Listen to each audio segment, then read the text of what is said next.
Hey, I'm not gonna jack around too much. No more, not too much pomp and circumstance on this one. I'd like to get right to the gist of it.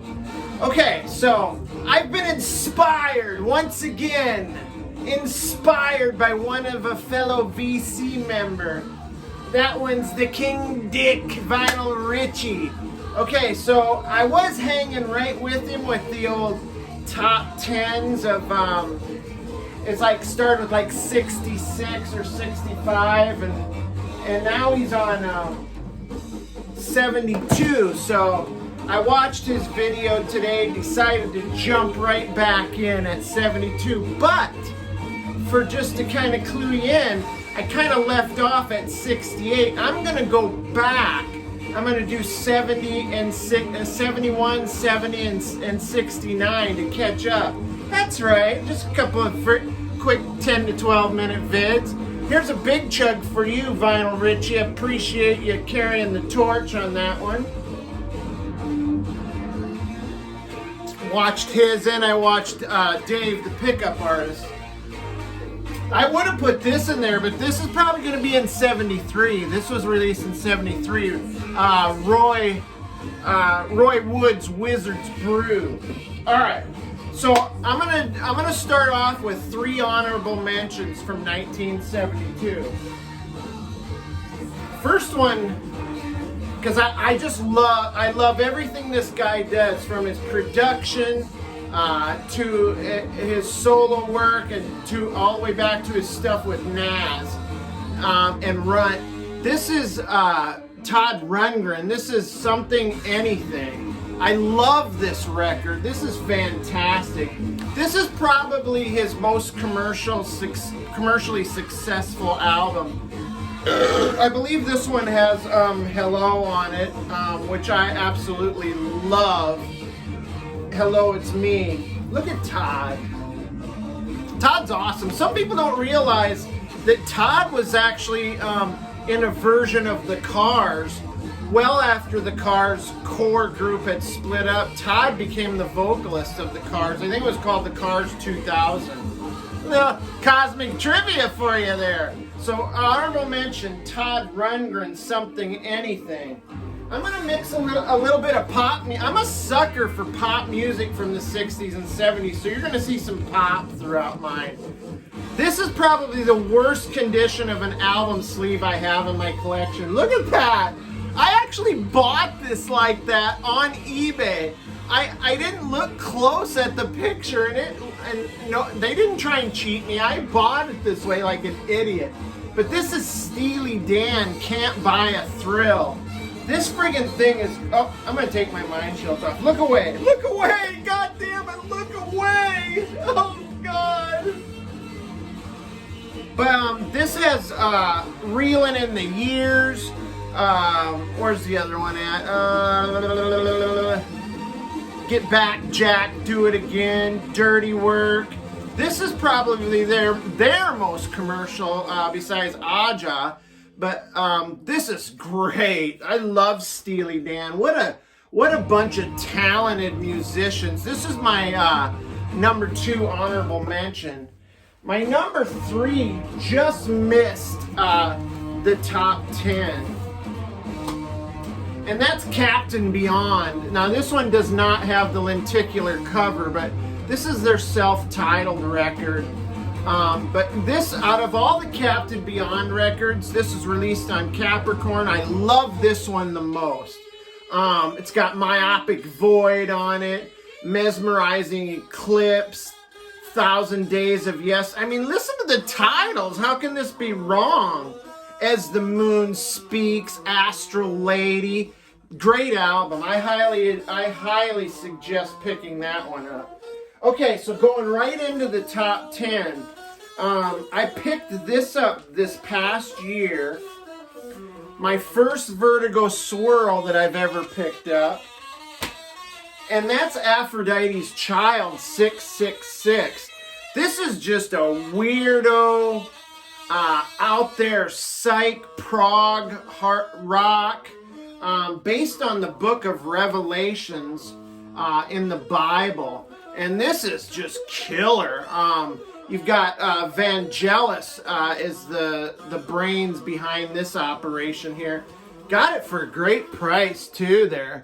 $40. I mean, you can't beat that. Double album, original copy on Vertigo. Woo-hoo-hoo. That's my number 10. I think I seen Dave had this one on his list.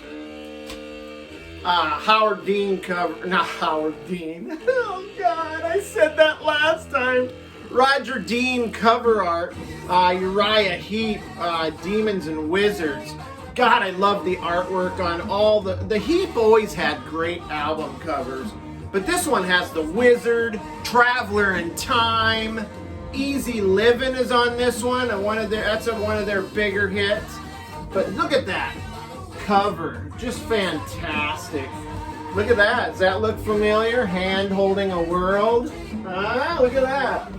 Anyway, yeah, great album. I had to put the Heap in here. Love the Heap, baby. The Heap.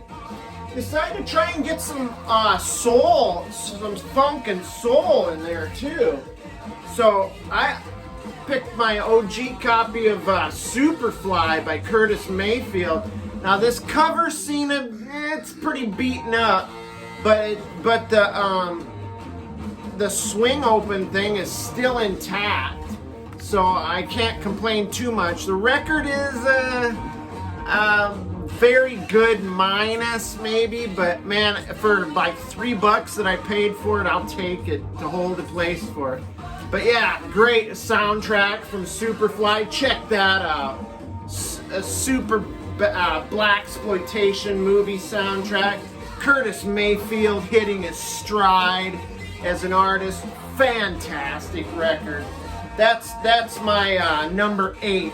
At number 7, I actually wanted to put this higher, but there's just so many great albums. I had to put it lower, but this is the Raspberries. Just amazing early 70s power pop. Eric Carmen leads this group. There's the back there. Used to have some versions had this logo here on the front, like a scratch and sniff that smelled like raspberries. But opening track is a pop music legend.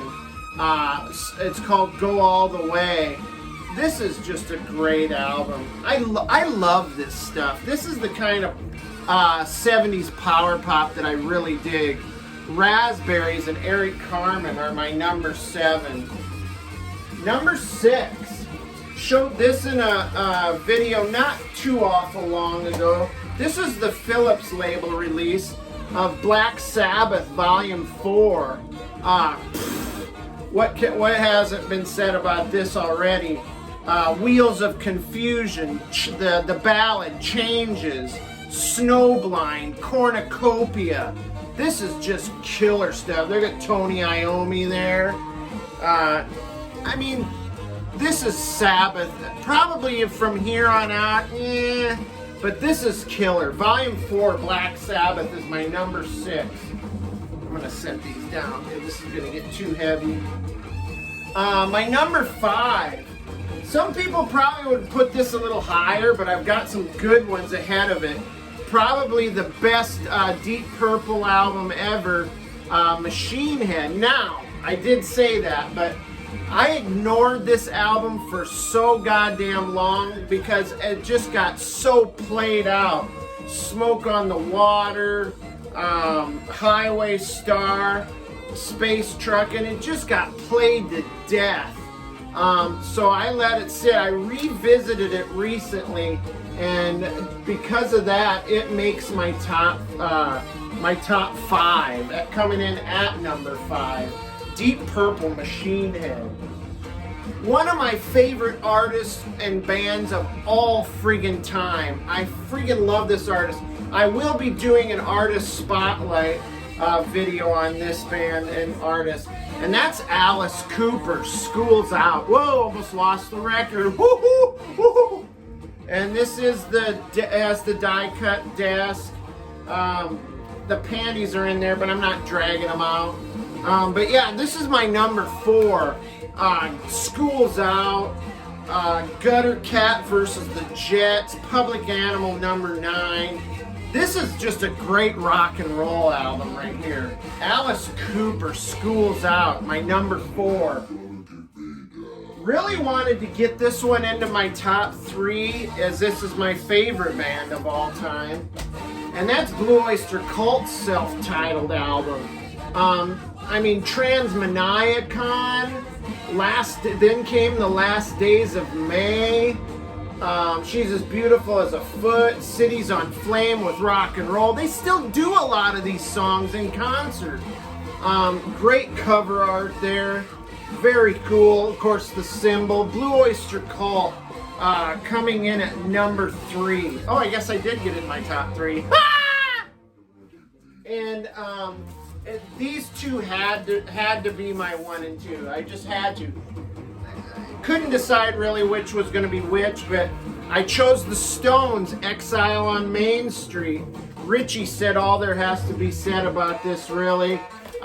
Recorded in France to avoid taxation, fueled by drugs and alcohol, killer guest musicians on this, love the pictures on here, the collage, one of the best albums of all time, made my #2. And then the late, the great, the spaceman, the oddity, the space oddity, Ziggy Stardust, David Bowie. Again, this label is just crushed, or this cover. But you know what? It's on Dynaflex, and it plays like a mint record.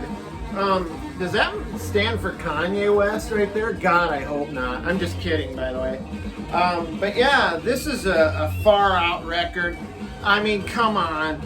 5 Years, Moon Age Daydream, one of my favorite songs of all time, Starman, Ziggy Stardust, Suffragette City, fantastic. Rest in peace, David Bowie. That was a huge loss. That's my #1. So that's my top 10 plus 3 top songs of top albums of 1972. One more cheers to you, Vinyl Richie. I loved yours. I loved Dave's. Hope you guys dig this. Throw one up of your own. Stay tuned for me going backwards, 71, 70, and 69. Peace out, y'all. I'm hitting the panic button now. It's Cosmic Vinyl.